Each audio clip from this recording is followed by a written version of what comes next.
Hello, hello, hello. Maybe I'm the earliest person to start today. Okay, well, Cameroon career women, and it's 6 p.m. I've just finished with my work for today, and then I committed to do this. So here I am. My name is Maria Banga, and I am a psychotherapist. I am a lawyer. I am an author. I've written 7 books. I am a woman. Of course, I'm a woman. I'm a mother, single mother of 3 boys. I'm founder of the association Hope for the Abused and the Battered. I am a mental health advocate, global mental health peer network representative for Africa and for Cameroon. In short, I'm so many things. So before we really start, since many people haven't yet joined, and I think it's a tradition to invite people and ask people to share while we listen to some music. And yes, I want to thank Bridget Benjamin for inviting me to come and give this presentation or have this discussion on this platform of over 2.5K women. It's beautiful when we come together like this to talk about issues that matter to us and to support each other, share whatever word we have to share with one another, inspire each other, motivate each other. And I took some time today to listen to some previous videos and to really take all of that in. So I'm so grateful. I am Maria Banga, and I did a write-up, so that those who cannot hear very well can read and follow up and have an idea about what I'll be looking at. And I'll be very grateful if you can ask questions, if this can be very interactive. I'm hoping to be here for an hour and a half maximum. Today is Wednesday. I've been on my feet since morning. So let me put Kisila. I just discovered Kisila thanks to another power woman called Mimi Kwepo. Okay, so while Kisila is playing, let's share. I don't really know how to share. I just joined this platform today, but let's do this, right? So the title of this song, I don't have rights to the music, the first one is When the Stars Fly.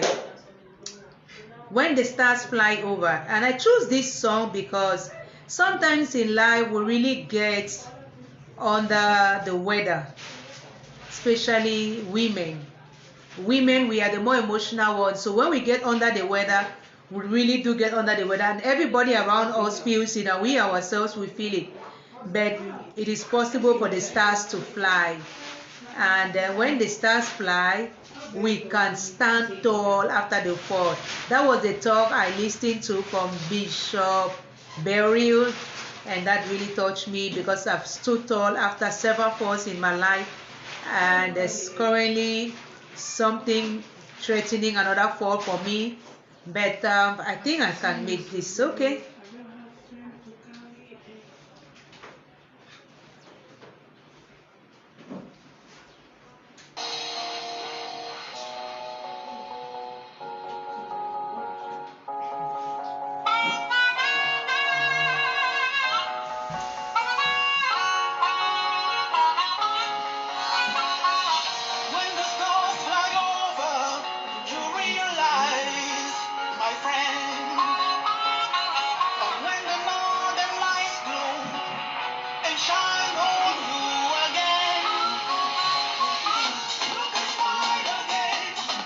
You can smile again. Don't give up on your life, my friend. I'm going to put the link to the song. Take a chance to start again.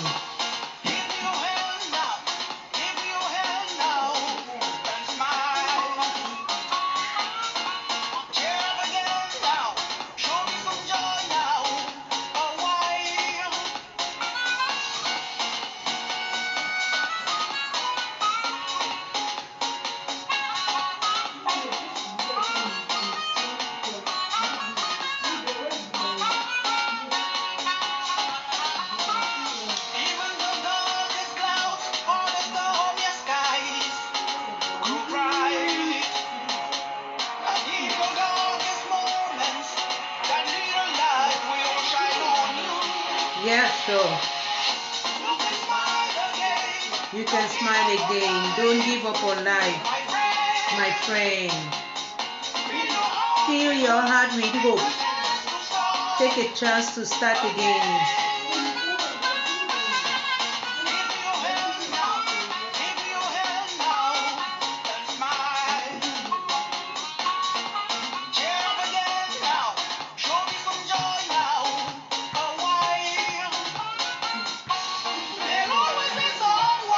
There'll always be someone who cares. Are you that someone?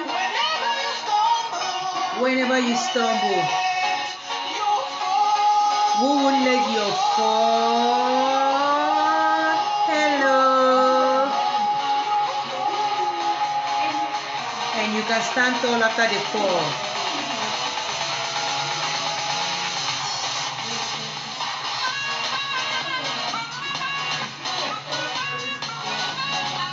Dancing is also good for our mental health.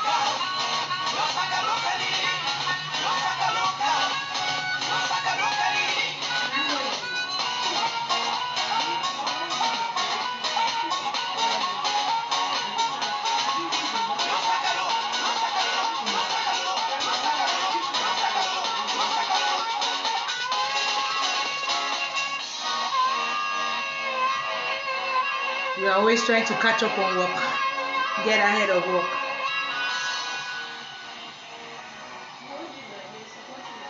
That was short. No, it's not finished.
I wish I knew how to share. I don't.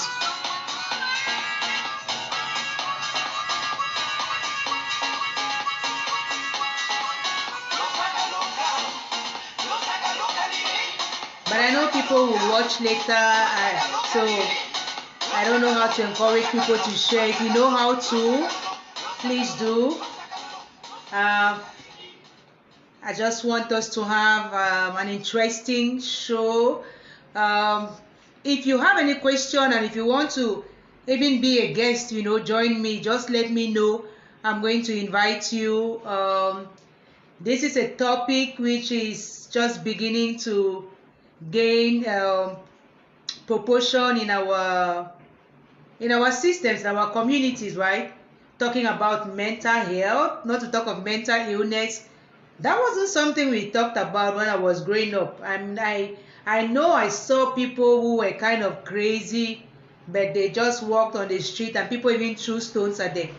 And so even if you knew some mothers in some homes who were like grumpy, moody, angry, all of that, nobody said that they had mental health issues, and you don't dare talk about that.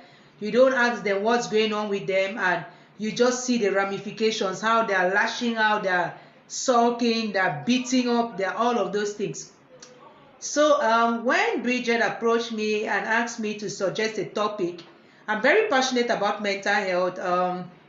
I personally live with post-traumatic stress disorder, and I always talk about that because I want to normalize the conversation. I don't want people to think that I'm just talking about some abstract concept. I'm talking about something I'm still studying, and I am also living with, and I've met a lot of people who also live with one mental illness or mental health challenge or the other, and who are no longer staying quiet. When we give a voice to something, then it becomes reality, and it draws more attention than when we keep writing them in the form of storybooks and using fictitious characters, and beating around the bush, or just staying quiet, or maybe even, I don't know, maybe praying about it, and then before we know it, somebody has been killed, or some of those things. So mental health is defined as a state of well-being whereby individuals recognize their abilities and are able to cope with the normal stresses of life. Life is very stressful, so you should be able to cope. That is it. What can we do? You don't work, you have stress. You work, you have stress. You have a home, you have stress. You don't have a home, you have stress. You have children, stress. You don't have children, stress. So it means that there are normal stressors in life. So can you cope with those ones? Or the listing, you are crying, you are barking, you are sulking, you are lashing out, you stop eating, you start overeating, all of those things. So when we can cope, we can work productively and fruitfully. When we talk of career women, we mean women who have not just limited themselves to being maybe women staying at home or just counting on somebody to provide for them. No, they decided to pick up a career. Some, like myself, have more than one careers. And how do we cope? How do we juggle all of that? Some people tell me, we give you a medal. How are you doing all of those things? But I like doing all of those things. They make me feel productive. They make me feel fulfilled. And so when I can't, there is the stress actually comes more from when I can't do all the things I would want to do. When I can't write, when I have writer's block, all of that. So if I have to put my career on hold, maybe for a relationship or for anything in life, it's going to be real trouble for me. I've tried it. I felt I got depressed. Okay, so when you can work productively and fruitfully and make a contribution to their communities, you want to contribute to your home, to your community, to humanity. What are you doing on this earth if you cannot add value to anybody's life, even your own, right? Okay, so it is about enhancing competencies of individuals and communities and enabling them to achieve their self-determined goals. What did you set for yourself as goals? For example, for this year, for this new month, for your job, for your organization, even for your relationship. What were your goals, right? Are you able to cope with all of that? Are you finding joy, fulfillment in all of that? Those are good checks. So mental health includes our emotional, psychological, and social well-being. It affects how we think inside there, how we feel, and how we act. I was on a show this afternoon. I was invited to some South African platform for mental health and stuff like that. So we're looking at obsessive compulsive disorder this afternoon, and I was a guest speaker. And obsessive compulsive disorder is when you have obsessive thoughts, those ruminative thoughts, and then the compulsive now is the actions, you keep doing them over and over again. The disorder now is when there's no control, it's irrational, it doesn't make sense, and those thoughts vary. And we looked at the religious obsessive compulsive disorder, the relationship OCD, social OCD. There's a whole variety. I've been studying all of those things, and I'm doing a master's now, so I'm really passionate about it. And those things will affect how you will feel and how you will act, even how you will think.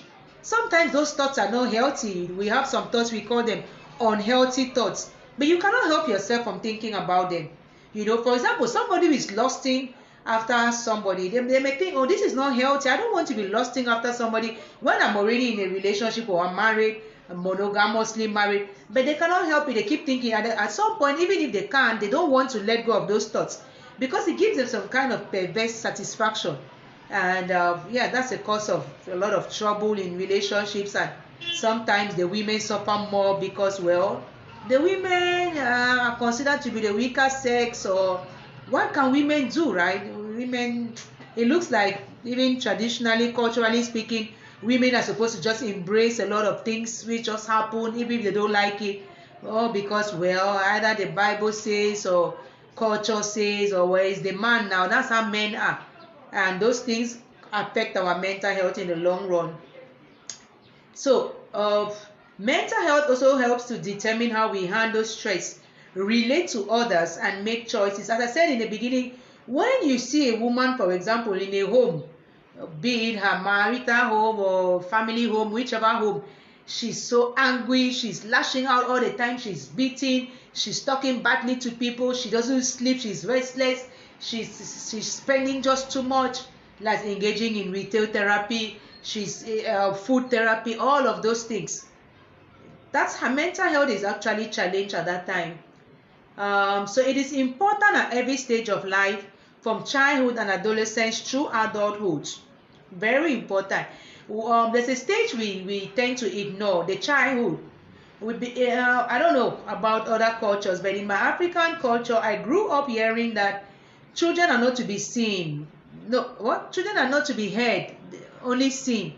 So if you don't listen to a child, how would you know what's going on in that child's life, right? You just want to see the child. When you come back home, if you brought some chocolate for them, I got myself some chocolate. You are like, ah, mama, welcome. Oh, I brought you chocolate. Take it, go to your room, go and watch TV. That is it for that day. You spend the whole day out. You come back, you bring them something because you think that's what they want, your present, and then you tell them to go and watch TV or go and play with your gadget, whatever. Okay, dinner is ready, blah, blah, blah, come down, eat. After dinner, sometimes they don't even clear the table, off back to their room. How was your day? Fine. Okay. In homes where they pray, they will, okay, prayer time. If not, well, what is the relationship? You don't even know what's going on in those children's life. Maybe they're being bullied in school. Maybe they're watching some things they're not supposed to be watching on their phones, and they're having questions in their head. But because you don't have a relationship with them, they can't even come to talk to you about that. So they grow up with those things, and maybe they're even being sexually abused by somebody in the home or at school. But they can't talk to you about it because, well, you definitely don't have time for them. You are so tired. You know, as a woman, a career woman, you really have to balance up your time. If not, the children can suffer. I mean, for those who have children, right? Doesn't need to be biological. Children are children. So that is a very important stage of every human being, the childhood. Women, career women, we need to pay attention to our children at that stage. And we don't have a forever to do that. It's 18, even 14 years, because by the time a child is 14, they are all formed up, and if we miss that stage, we've missed a lot. Adolescence is also another stage. Now there's peer pressure. You don't know what they're trying to do out there to belong and all of that. And girls, you know, they almost start setting in. The boys start talking to them. They start being excited. Yeah. I watched a video of a young girl, 16 years old, who committed suicide because her boyfriend released a collage video of theirs where they were having fun, you know, taking that thing is called shisha, having sex and stuff like that. And yeah, her mother saw that video and she could not stand it that her mother has seen that video. And so she committed suicide.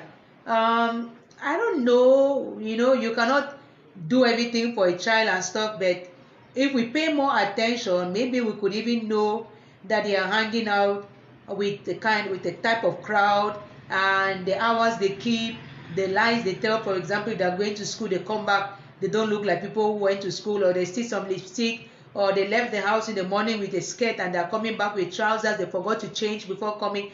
We really need to be vigilant, especially with our girls. So you have that, because if we miss those stages in adulthood, they are going to have more problems.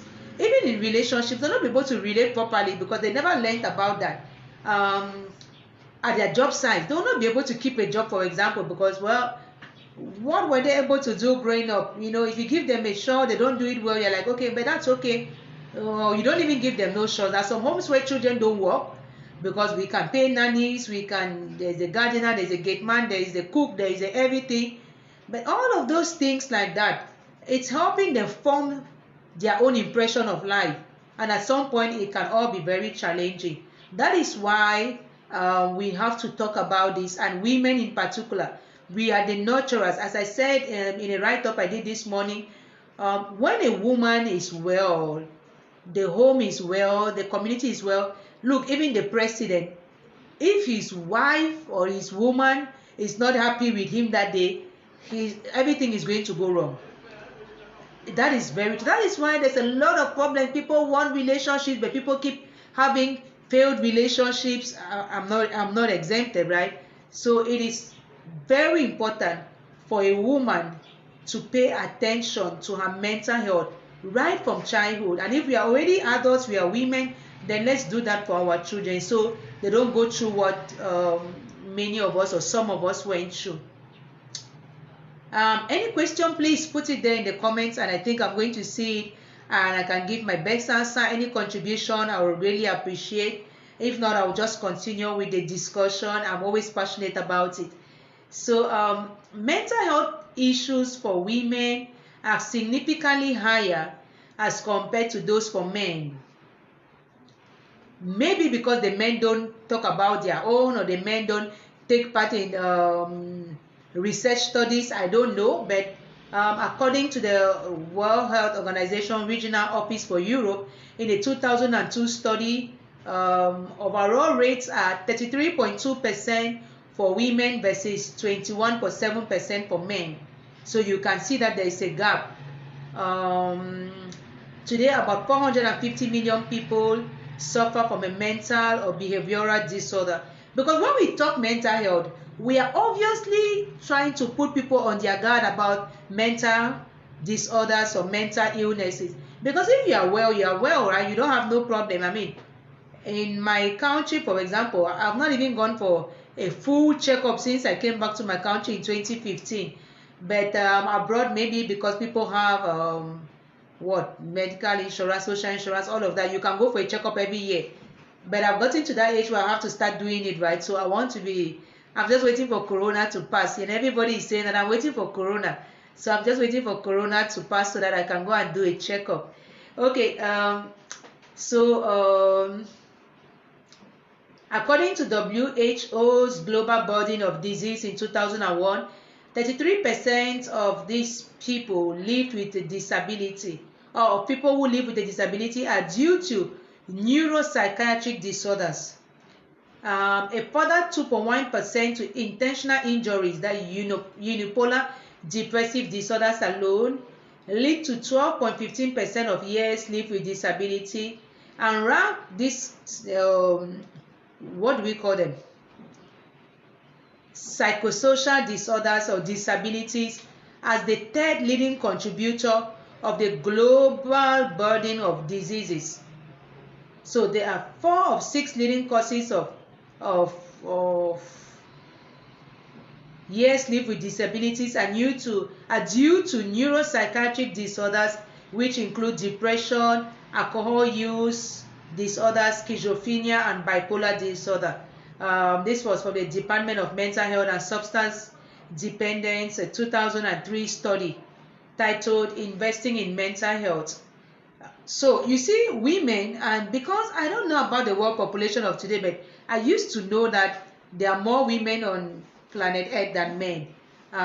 We tend to think that if men in some religions can take more than one wife, it is because there are many women and few men. So let the men do the women some service, maybe by taking more of them, like maybe 4 of them. For the Muslims, right, you can take up to 4 women. And yes, if women are getting married like that, it means they don't have any problem getting into those polygamous relationships. I mean, better married than not married for some.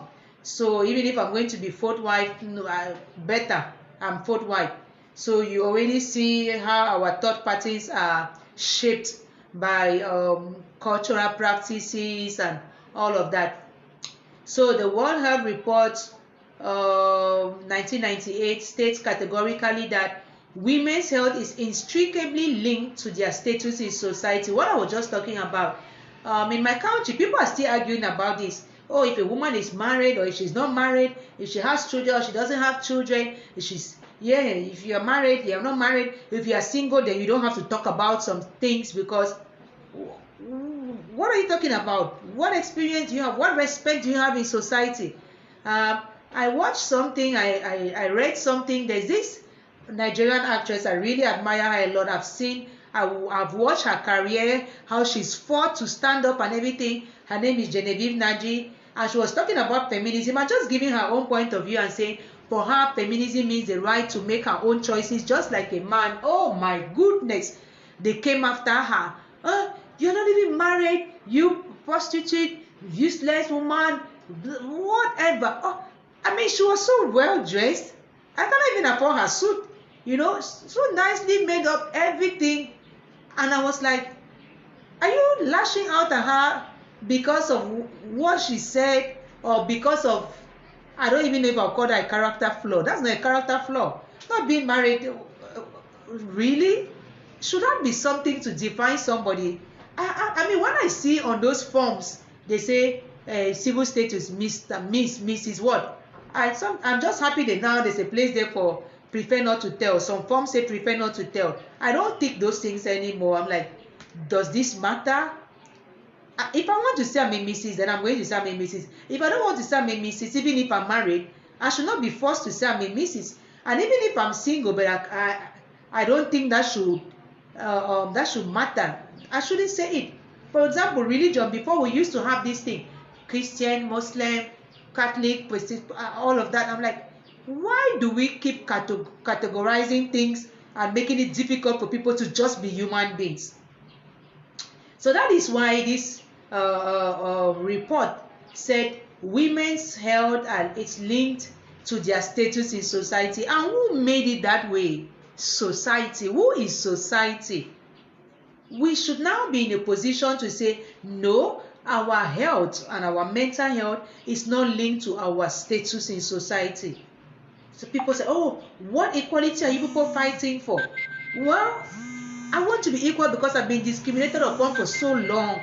Women have been discriminated upon for so long. I know women who have put their careers on hold just so that they can be, some approved, validated woman, be somebody's wife, for example. Whereas they had good careers, they had career options, they had it all mapped out, and they can do all of that. I mean, I don't know some women who are married, or Michelle Obama, or why am I even going so far? She's married, she has 2 children, she has a husband. We've not had no scandal in that couple. I mean, the kind of scandal like they caught Barack with some other woman or Michelle with some other man, all of that. They've been married for how many years? And he never told her to stop. She's the one who we used to think like, maybe I should slow down a little bit so I can hold forth. But she didn't stop completely. And even if she did, it should have been her choice, not something that was imposed to her. And I think that's what being a career woman is all about. The choice you make to pursue those careers. And if you want to stop, let it be your choice. If not, it is going to affect your mental health. That's just what I am saying. So today, the status and well-being of countless millions of women worldwide remain tragically low. As a result, human well-being suffers and the prospect for future generations are dimmer. And the more women feel desperate, feel frustrated, feel hopeless because of their status, because they are not being loved the way they think they should be loved, because they're not being given all what they think they should be given. I mean, we are advocating, yes, but while advocating, preserve your own well-being. Don't think like, if I don't get it, then I cannot even be happy, I cannot go and have fun of my own. When I was growing up, for example, I remember that women would not go and sit in a pub by themselves. How dare you go to a pub by yourself? How dare you even travel by yourself? I mean, how dare you go to a beach by yourself, right? It's like, no, you have to be accompanied. And there were times when I was already kind of grown up and I would go to somewhere and the waiters would keep passing around me and nobody would stop. And when I'll call somebody say, Madame, vous attendez quelqu'un, like that's in French. Madame, are you waiting for somebody? Must I be waiting for somebody? Or when you are sitting on the table with somebody, a man, for example, then they bring the bill and they just automatically put it in front of that man. Why can't I pay? Or why can't we 50-50, right? And those things make women to feel devalued. It affects your self-esteem. your self-worth. You think, what's my price? You know, this thing about bride price, we keep arguing. So what's my price? What am I worth? Who am I in this house now? And all of that. And then we suffer a lot of abuse, self-inflicted, inflicted by other people, and it affects our mental health. And when we are not doing well, of course, society doesn't do well. Women are very hardworking. That's very true. So a lot of traumatic events have been happening in our society recently, unfortunately, and women have largely been the fatal casualties. When a man shoots a woman, even if he commits suicide, the bigger victim, the woman did not ask to be shot. He pulled that trigger on himself, but that woman did not. And I'm talking here precisely about a case which happened in the Cambodian community in Ohio. This woman, she had been divorced from her husband for 2 years. She had moved on. Well, she stayed in their home. And then the man came and murdered her. That's a woman who was working. She was a registered nurse. She had put herself through nursing school. They had kids. I think it's three kids. And she was working. At one point, they said she had 3 jobs or stuff like that and was still going to school. That is what women do. And yet, she was being abused, and then she filed for divorce. And then at some point, the man just blew up, and he came and took her life away. Can you imagine?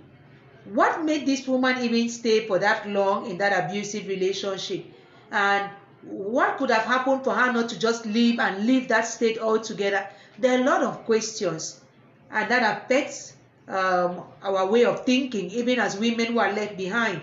Because when those things happen, our collective psychic is touched, is affected, and we take those cases, we study them, we reflect on them to see what we can do better for our own well-being.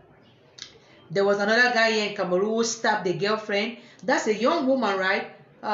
Did she never see any signs of this guy having anger management issues, for example? Or was she so desperate to be in this relationship with this boy? Maybe she did not really love him, but at least he had some money and she wanted this money. I was talking to a young girl today, and she's pregnant, and the guy had disappeared for a long time. And I don't know, all of a sudden the guy has reappeared now. I think the phones have started passing again. I did not know that corona affected phones. I thought it affected only the airlines, but the guy was not reachable. Now his phone is passing, and he says, I'm going to send you some money to buy something for that your child. And she said she felt so bad about it, and she doesn't know what to say. I said, well, how do you feel about it? She said she doesn't feel good. I said, okay, you've already found yourself in this situation. Do you want to make it worse? Do you want to feel obliged to him? Do you want to take the abuse anymore? If not, tell him in a very polite way. Hey, you're not even seeing each other. So are you afraid to write in a very calm and polite way and say, no, I need some respect. If not, I don't need you to contribute. I would rather suffer with my child than to have you send us maybe $10, $20, $100 and insult me and ask me control, put how do you call it, FaceTime, or all of those things to see where I am at each time and who I'm talking to and all of those kind of things. I know you've already treated me wrong enough. There's no guarantee that he's not going to treat you wrong again. He's already done that a first time, and you were pregnant and you risked losing that baby because of his maltreatment. Do you want to continue just because he's going to send you some $100 or $200 or $300? I don't know. So those are traumatic events. So what was the state of the mental health of these women, and what is still their state now? Why will a young girl feel like at 23, if I don't hang on to this man, I can't get another man? And must you get a man? Why not just think about yourself, work on your own self, and be like, I'm a career woman. I don't need no man to tell me whether I'm a powerful woman or not, I'm a strong woman, I'm a beautiful woman, I'm making sense or not. No. Actually, when you even become this kind of woman who is already self-confident and self-fulfilled in her being, they start coming. They start coming. It looks like having a man is our measuring rod in society. Even when you are such a powerful woman, I mean, you pay your bills, you have a home, you have maybe kids, you have family you are taking care of. But just because you don't have a man, it's like there's no roof over your head. And that exposes you to abuse, to traumatic events, and your mental health is really jeopardized. And that is why women should be very aware of their mental health and of the steps that they can take to take care of themselves. I was talking about self-care, right? It's very important. Treat yourself to something. Even if you are married, there should be your time. It must not be like your life is so intertwined to the point where if this man is not making time for you two to go out, you can't go out with your fellow women. You can't say nothing good unless it is only about the state of your relationship. And even if it goes down the drain, then your life is stopping because, oh my God, that relationship in which I put all my eggs, all my heart, what am I going to say now? How will people see me? I have failed. I'm a failure. I think there's much more to define a woman than the state of her relationship. So there are some reasons why women suffer more from mental health problems and why they should pay more attention. And I put 5 of them here, and you can contact me for more. Or you know yourself, right? First of all, women are heavy burden bearers. This morning I was talking to, I wrote a post, I think it's yesterday, about trying to make sure that the house is in order and everything. And one mommy said, yeah, we are what did she call us again? 24-hour horsepower or bulldozers or stuff like that. You know how we women are now. We are multitaskers, we are nurturers.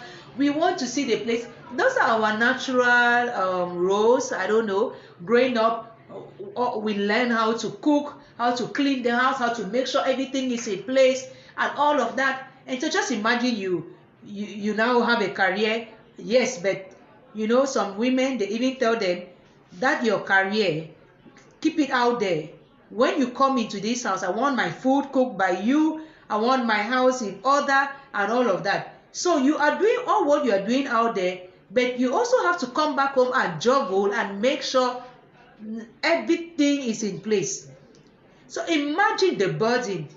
And sometimes as I'm living here, I've been on my feet since morning. I've been all over the place. I've done some work, 3 different kinds of work, school, this, that. I've done a presentation in the afternoon with a South African group. I'm doing this, and then I have to go back home now and be cooking food for some people. I am so tired, and I started this day by running for 1 good hour and all of that. And yeah, my father is kind of really sick now, and I'm concerned about that too. So I have all of that in my mind.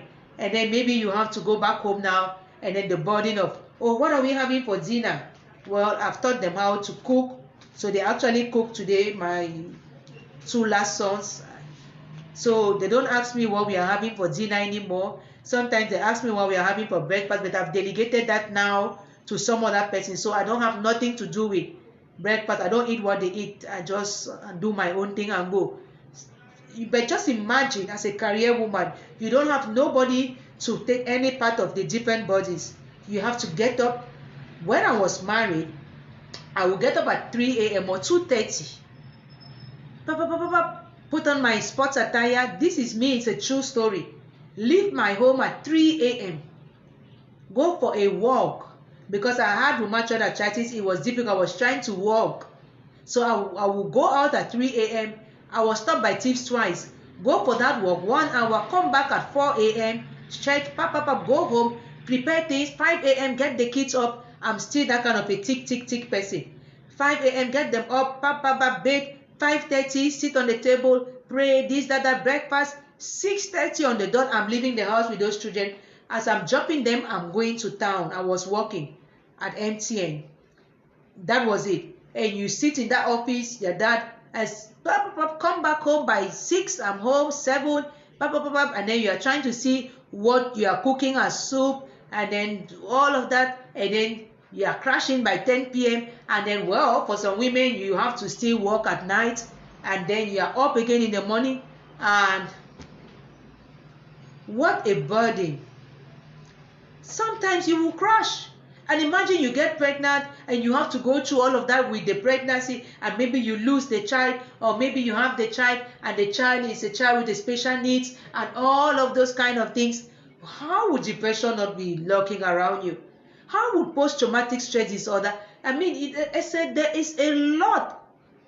It's true that maybe men, they do a lot too, but I think the burden on the woman, especially in our typical African society, is too much. And that really puts her at risk. Another reason is that, women are at high risk of depression. Well, how would you not be sad now? That kind of prolonged sadness. You're like, oh my life, what kind of a life is this? This is not the life I was dreaming of when I was in secondary school. No, I've lost my daughter. I lost my daughter. I was depressed. I was like, life is not worth living. And we are emotional people. So something happens to you, there's no way you're going to pretend. I mean, yesterday I was so shaking. My dad was so sick, and I'm like, oh my goodness, and I'm the only one in this country, and if I have to go now and see him, and what do I do with this? I have to submit this project proposal, I have to do this, I have to do that. And I was like, I just had to go for that run this morning. So we are at high risk of depression, also because of trauma. As I was saying in the beginning, all those events of your childhood, they could have caused so much trauma, and now all of it is resurfacing. Teenagehood, trauma. Some of us had teenage pregnancies, I don't know, and maybe the families rejected us, and well, today we are grown up, we are who we are, but that trauma is still there, and it can lead to post-traumatic stress disorder, violence, well, at the job site or in our relationships, abuse. I watched another show on domestic abuse, yes, and they spoke amply about it. I've spoken also amply about it. All of that can affect a woman's mental health. There's no way you're going to be in a relationship, you're going to be abused, different types of abuses, and then your mental health doesn't take a hit. Actually, when you even stay and you are tolerating all in the name of, well, that's what a woman is supposed to do. That is because you are already in a weak mental health state. So for you, it's like, no, let me better tolerate than for me to look for solutions, maybe leave, maybe talk about it and stuff like that. Because of disaster and mismanagement. This is COVID. I remember when the Anglophone crisis started in Cameroon. In Cameroon, we have this ongoing crisis since 2016, and there is a group called SWAT, I think, Southwest and Northwest women, that I think advocating for peace and saying we want a seat on the table. They keep talking about peace building without women. Like, they take the decision and then they come for the women to implement. Why can't the women sit on the table too, right? We are all suffering. It's not like COVID is affecting only men, but who are those in the ministries, in the decision-making organs, all of that? Mostly men. So yes, the women will suffer.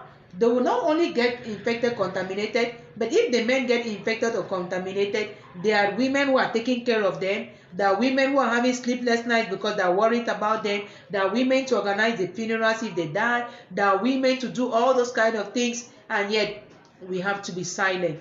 Our mental health will take a hit. Yeah, and also because some women have a high level of dependence on men.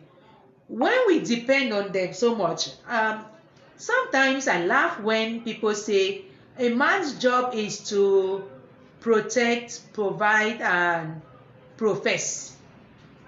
Okay, if that is a man's job, and now you are with a man who cannot do that, what are you going to do? You have to step in to do those things. Now, when you step in to do those things, he still wants to retain all the authority of decision making. Yet, you are the one doing those things. How are you going to feel? Sometimes when you even say, oh no, let's talk about this together. No, I am the man. It is not because I am not making any money that you should just take decisions over my head. But when he was making that money, did he ever ask your opinion before taking any decision? No. So you see now when the tables turn, you still have to submit to his authority. And that can cause problems. Or sometimes you may not even be having any money too. So you're depending on him. And then, well, he's living his best life out there, or maybe, well, because you love him so much, you have a joint account, you have your money, you have your career or careers, you have your money, you put it in the account, and he has signature. And women are also some women are mindful with money and everything. So we will be putting the money like I was putting the money. I like using my personal example when I'm talking. We had a joint account, and my salary was going into that account, and the man was taking the money and doing whatever he was doing, and I wasn't really checking, and sometimes when I'll go and check and stuff, I will frown, I will bring it up, and he will say whatever he will say, and I'll be like, okay, for the sake of peace, let me just let go. It's enough for us. But one day I got fed up, and I just opened a different account, went to finance and said my salary should start going into this other account. And he's very lucky he didn't even bring it up again. I'm sure he went to withdraw and he realized there was no more money, and the matter just died like that. So when I saw a case somewhere and somebody said, oh, they had been saving money, and their husband was taking the money and living his best life out there, I was like, I didn't even have any comment. I was like, okay, well, so I'm not the only person who has been this abused. It's so sad. Imagine what can happen to this woman. She was dependent on this man emotionally, not financially. Just wanting him to be the man. And this man wasn't even working anymore. But he still had access to her money, or to that money. And he was doing whatever he wanted to do with the money. I mean, this is like a double sword. You want him to be the man, to be there, and to know that, well, yeah, he doesn't have money, but at least let him just show face. You give somebody money to pay the bill or to pay the cab. You can imagine that. Why don't just do it yourself? No, because he's my husband and he's the man. Okay, let people not see and think that, oh, my husband is not working and I'm the one doing everything. His ego, you don't want to bruise his ego. What does he do in return? He breaks you down completely. And then the woman crashes.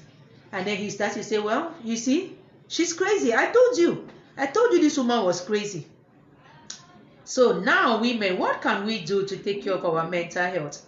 I've been talking a lot, and we don't want to have a mental illness. We don't want people to lock us up.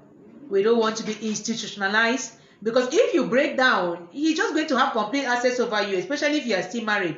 He has the legal authority. He doesn't, oh, my wife, I want to be her next of kin. No, she can't make any decisions anymore. She's sick. Put her on some medication, and you just become a cabbage, and he's living his best life now with no problem. So we need to be very careful. We need to realize our full potential. We need to realize what sets us off and what we can take and what we cannot take. We need to not kill our dreams, all for the sake of, well, let me see. Because later on in life, 10 years, 20 years, 30 years later, what are you going to tell yourself when you look at yourself in the mirror? What did you do with your dreams? Why did you put your career on hold? Was it your choice? Was it your decision? Did you really talk about it, think about it? Did you think that you could do that program part-time instead of just stopping it altogether? Very important. So please, think about these things very well, and then take these steps. Get professional help if you think like, I'm becoming too weak, I'm taking too much abuse, there's so much going on in my life right now. I was talking to people, I talk to people like yesterday when I finally understood what was happening with my father and everything. I was like, oh my goodness, no, God, not now. So I reach out. I belong to some groups, right? I wrote there. I don't have no problem sharing. I would have even done it on Facebook. I've just not had time to do that. And I'm like, I need your prayers. I need your thoughts. Do that. Connect with other people. I love this platform. I love all. I mean, I even took part in a challenge, and I still have to take part in another one where women support each other, women encourage each other, women promote each other. It doesn't help to bring down another woman. No, as women, we should not do that, because we are just giving the opportunity to men or to other people to take us down and drag us in the mud. And our mental health, if you bring down another person, your own mental health is also going to be affected in the long run. So let's connect to people with the intention of holding each other, raising each other up, fixing each other's crown. The more good you do, or the more positive thoughts you have of other people, the more your own it's fails. I love it. I do just that. I'm not interested in what's wrong about another person, about a show, about all of that. No. I want to see only what can be supported, what is positive, what can be helped, and all of that. Staying positive. Yeah, I also listened to this talk by, I think she's the one, Balen Blanche. Yeah, she was talking about the power of positive thinking. Yeah, it's very important. You know, I told myself, well, my father has lived and everybody is going to go. So if this is his own time, then God give me the grace and all of that. And it has really helped me a lot today to be like, okay, well, you know, there isn't much you can do and all of that. So I've spoken to a lot of people. I've let many people know what's going on. And many people are releasing a lot of positive vibes into the universe for him. And so whatever happens, I know this is it and God is in control and I'm at peace. Right? I'm at peace. Getting physically active. Yeah, for me it's very important for my mental health. I've been physically active for the past 10 years and it's really only getting better. I love my glow. I love everything about me now. My health, I don't have crisis anymore, rheumatoid arthritis. I mean, last year I actually did a check and they couldn't find any traces in my blood anymore. My mental health, I haven't really had a good meltdown for a while. Little crisis, that's nothing, stuff like that. So it's very important to be physically active. Right now with COVID, they say it boosts your immune system. So the more you do something, whatever, even dancing, you must not be running. You can skip rope, you can do something. You know, it is so stressing sometimes to sit in front of the computer, to be reading all of these things, answering all of those emails, trying to be there. Oh, and this morning the kids had some problems. It took me like 45 minutes to solve those problems. And I came to the office and then they called me again on WhatsApp to report again whatever had happened again. I'm taking that time now because I know that once they are gone, they are gone. And I want them to learn how to be able to manage crises and their anger and all of those things. So I took the time to do that. Yeah, helping others. I talked about that before. Getting enough sleep. It can never be overemphasized. Sleep is very important. That is, your brain is your own computer. So even the one you are using in the office, at some point if you don't put it up, it's going to crash. So just imagine your brain where all the coordination for all the many things you want to do happens. So if you don't sleep, then your brain is not resting, and during the day it already knows it has to be working, so it is not going to rest. And so if you cannot sleep at night, then you're going to be dozing during the day, but that is not proper sleep, you know. So your brain is going to be affected. And sometimes when people sleep, maybe you sleep at night and then sometimes you start sleeping during the day and then you want to shift back to night sleep, your brain doesn't get it anymore, and then it's conflicting. So you have to, if possible, choose I'm sleeping only at night, or if you're working night shifts for some people, then I'm sleeping during the day. When you come back, please sleep, even if it's for 4 straight hours before you catch up for 1 or 2 hours later. But it's very important to sleep, very important. And even if you are sleeping there and you are dreaming and you are thinking about things, just leave those eyes closed, just lie on that bed. That sleep, we call it the REM sleep, the sleep where you are remembering everything. Yeah, don't open your eyes. I try myself. Sometimes I also have bouts with insomnia. So I'm not just talking stuff. Things that I myself struggle with sometimes. But sometimes I put music, instrumental, whatsoever, and close those eyes and refuse to open those eyes. Uh, Developing coping skills. What are some coping skills? One of my clients told me was she wants to learn how to edit videos because she wants to improve on her YouTube channel. That's a 55-year-old woman. That has been a passion of hers long ago. She says when YouTube started, she once wanted to start. She actually started and then she abandoned it. And now, well, she wants to get back to it. I'm like, how is that going to help you at this age? He said, oh, that is going to take her from the stress, the thinking, and all the noise they're making in that house. I'm like, that is what I wanted her to say. So I was so happy for her. I was like, so you see, that's a coping skill. Don't stop. So we have to talk again on the 14th of August. I have to know how far she has gone with this skill, the video editing skill, because she's a very good cook. So she has a cooking channel. So she wants to upgrade.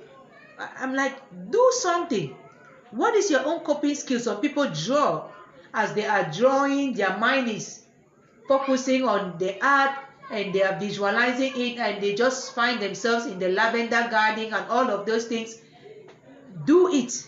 Some people paint. I'm a creative person. So yeah, my children, this is a bone actually that my son, Gabi, they burnt it in the fire after the dog had eaten it, and then I don't know how they did it. I think they've decorated it somehow and everything. And so well, I bought my own piece to keep it here on the table, for decoration. Sometimes just doing something like that takes your mind away from whatever issue is causing stress in your life at that time. And that's a coping skill. So please develop them. It's never too late. Don't feel, oh, I'm too fat, I'm too this, I'm too that. Oh, what can I do again? No, you can do something. Yes, and another way to maintain a positive mental health is by self-empowerment. Empower yourself. It doesn't need to be remunerative. It doesn't need to be. This woman at 55, she's not about the money. She's about doing something for herself, and something where nobody has control over how much time she spends on that. Nobody even has her time in that house anymore. So it's better for her to spend her time building her YouTube channel, and she's probably going to start getting other women interested in those kind of things, and then comments that she'll have to respond to, and then new recipes she'll be trying. Just imagine how empowering this whole thing will be for her. And so if you are still young, and even if you're a career woman, and yet you are going through some stressing situations, maybe in your relationships or at your job site or with your employees, I once told mine that none of them is indispensable. And to prove to them, I had fired two. When I just started my organization, I was even first alone for like 6-9 months. So yeah, I'm a multitasker, I'm a bulldozer, I'm all of that thing, and I don't want people to take me for granted. So if you come by me and think that, oh, I can't do without you, I'm going to show you I can do without you. You're not God.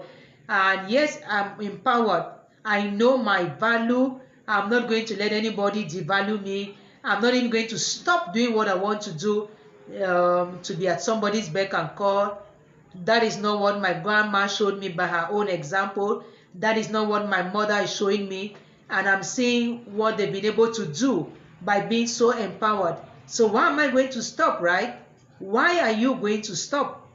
Why are you going to let things stress you up to the point where you start taking medication, you get depressed, you start hearing voices, you start acting on those obsessive thoughts, the traumas keep coming. I've dealt with mine well and proper, and I now have a lot of coping skills. So even if something comes now on my plate, I will be able to handle that. So questions, please. I've spoken for like an hour, and that was my intention. But I'm going to be on the page for some time. And so if there are any questions on the post or any contributions, I'm going to respond to that. It's very important, and it's an honor once again to talk like this on this platform. I think last year was the first time I heard about the CCWA. I was just beginning to be an influencer on social media. Gradually, it's good to take your time to learn about a few things and focus or build your network and all of those things, especially as a woman, because you don't want to find yourself in a network of people who are pulling each other left and right and dragging people in the mud and stuff like that. So I had to be very strategic and intentional in how I built my network and who I let to come close to me and those kind of things. So that's what I wanted to share with you today. I hope that I have been à la hauteur, as they say in French, and I really want to thank Bridget Benjamin once more. She has also made me to discover some other people, women and men, who are doing wonderful things in the community, and it has helped to weather the storm of the pandemic. We have to find a way to blame the pandemic for everything. So,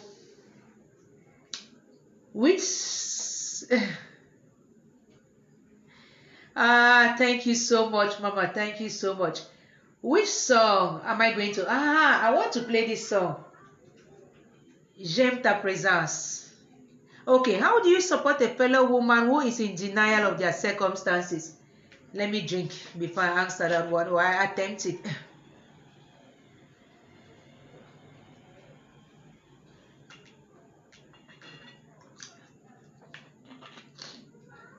It is very difficult. Maybe because I'm a psychotherapist, the people who come to me, first of all, they shell out money. So they cannot shell out money to just come and play. They are serious about it.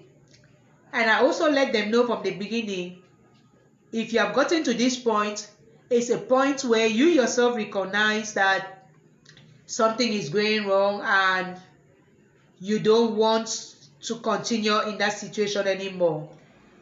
I remember once somebody asked a question somewhere saying, why do women stay in abusive situations? And I had been such a woman too. And how can you get this woman to leave or to even be conscious of that situation? It is very difficult. Once the brain has been distorted, maybe because of the thoughts you yourself have. For example, a woman can say divorce is not of God, it's wrong. And so whatever is happening, she might not even be addressing what is happening. She might just be focusing on staying married. So you allow that situation to degrade because you are so scared of addressing the situation, because maybe if you address the situation, you are going to lose that marriage. But you're enabling that situation, you're encouraging that situation. And yes, you are also in denial, because some will say, oh, no, there's nothing wrong with my husband. You can tell somebody, for example, I saw him with this other lady, look at the picture. I did not ask you to be checking up on him. No, I don't mind. That is for he and I to sort out. So no. And then if they ever bring it up, the man beats them up and everything, we're like, oh, well, I look for it. So no, they're not going to bring it up again. So they're going to continue staying in denial. And so there are several subtle ways. Maybe the people they really trust around them, like their parent, for example, their mother. When my mother talks to me, for example, I will listen with much more attention than if some other person just talks to me. So maybe if you are a friend to such a person, you might not want to just put it to them and insist. You might want to get the help of somebody like their mother. Maybe you might just want to send them a link or two. Somebody was saying today, you don't need, okay, yeah, it was on that show on domestic abuse. She said, you don't even need to tell people so much. Don't give them a lecture. Just send them a link. Say, look at what I saw on YouTube. I'm thinking about my own self. Whereas you just want them to be curious, they will listen and maybe they can start thinking, maybe that's my situation. What can I do in this situation? That is that little spark. From there you can move on. But if they can't take it, then what are you going to do? You're not going to put your own life on the road because you want to help somebody to get out of their situation. We've tried to help people now. You and I will try. The people don't. What are you going to do? Stop living your own life because you want to help people? I'm talking to you about my father. I tried to talk to him today. He wasn't picking my calls, but I saw that he was online. He has spoken with some other person. He isn't, because yesterday I chastised him on some treatment protocols and stuff or whatsoever. And I was like, hey, I'm not going to stop living because of you, my friend. I'm not even chasing you anymore. I'm serious. That's how serious I can be about my own mental health. And that's my father. But he knows that I am here, and I know that I'm praying for him and everything, but I'm not going to be calling him every 1 hour to see if how he's doing and all of those things. So yes, this is what she's saying. It's very difficult to open their eyes. She has worked with someone like that. She was in denial until she ended up at the hospital. Okay, well, that hospital stay is going to be the spark for her. Unfortunately for some people, unfortunately. So what it should teach us is that we should take care of our own selves, because we have seen what they have gone through, so that we don't get into that situation. That's what I think.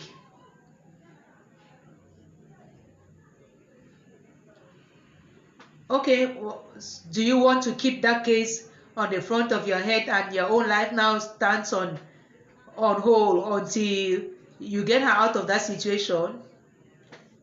I'm very honest. I'm not going to keep that kind of a case on my table. I'm not. Because sometimes taking a break, silence, no contact even, it can actually be the spark that somebody needed to say, if even this one person is turning their back, then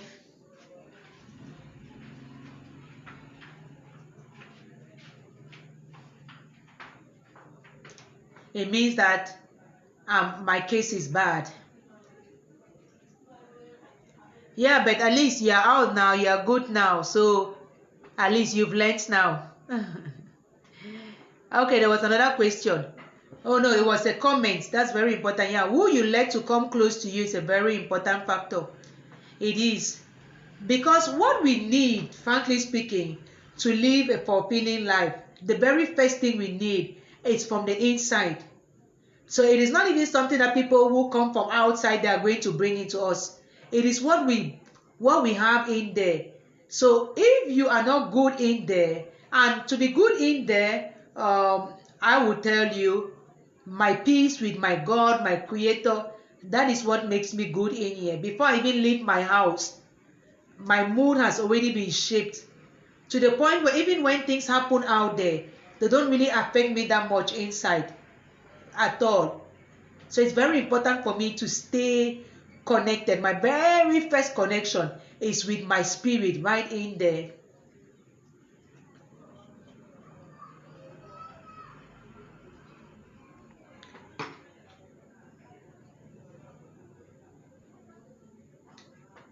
Those are narcissistics. Yeah, so it's very important for us to also share our experiences like that. I mean, it's not so that we shame each other, it's so that we support each other and so that we learn from those experiences. Okay, well, I've tried my best today now. I thank everybody so much. And oh, grandson, you let go. That is good. Okay, I do.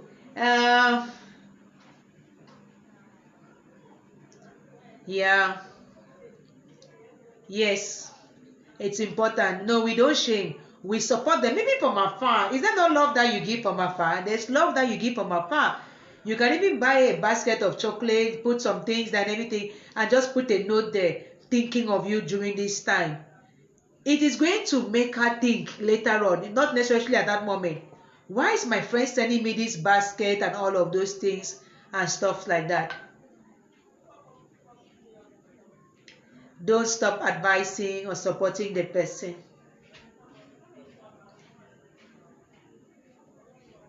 Okay, well, I wanted to put this song. J'aime ta présence. But I think I'm going to put this one by Yemi Alade and Angelique Kidjo. These are two women who, Nigeria and US, stroke Benin, who did this duo and Shekere to say bye-bye. I have to go now. I've been up since 3:30 a.m.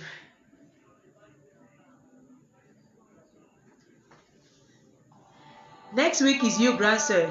I'm not going to miss.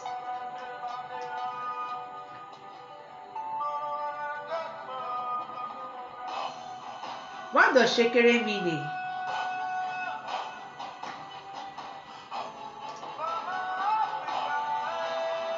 I'm happy we had an interesting conversation. Thank you so much, all those who joined and everything. Is there no volume? Can anybody hear?